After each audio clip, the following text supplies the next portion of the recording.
خطبہ نمبر 64 آپ علیہ السلام کے خطبے کا ایک حصہ، نیک اعمال کی طرف سبقت کے بارے میں۔ بسم اللہ الرحمن الرحیم۔ بندگان خدا، اللہ سے ڈرو اور اعمال کے ساتھ اجل کی طرف سبقت کرو۔ اس دنیا کے فانی مال کے ذریعے باقی رہنے والی آخرت کو خرید لو اور یہاں سے کوچ کر جاؤ کہ تمہیں تیزی سے لے جایا جا رہا ہے، اور موت کے لیے آمادہ ہو جاؤ کہ وہ تمہارے سروں پر منڈلا رہی ہے۔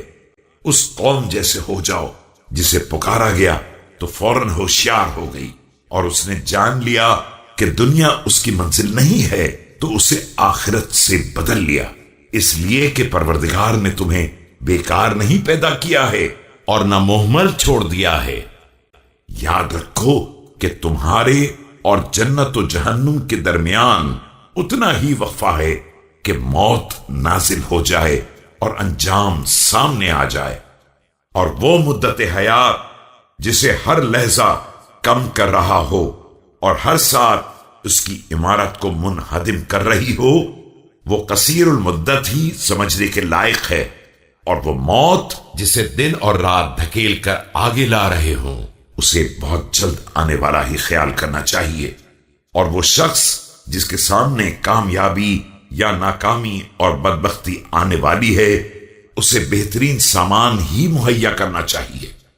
لہذا تم دنیا میں رہ کر دنیا سے زیادہ راہ حاصل کر لو جس سے کل اپنے نفس کا تحفظ کر سکو۔ اس کا راستہ یہ ہے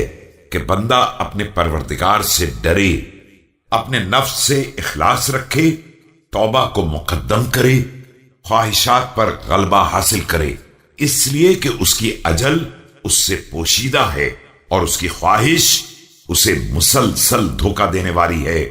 اور شیطان اس کے سر پر سوار ہے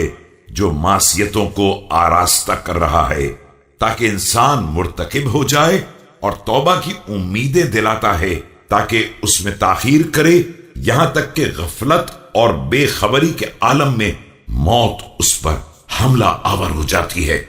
ہائے کس قدر حسرت کا مقام ہے کہ انسان کی عمر ہی اس کے خلاف حجت بن جائے اور اس کا روزگار ہی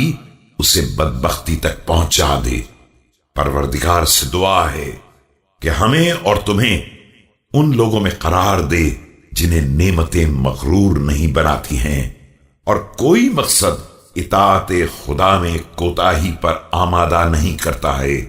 اور موت کے بعد ان پر ندامت اور رنج و غم کا نزول نہیں ہوتا ہے۔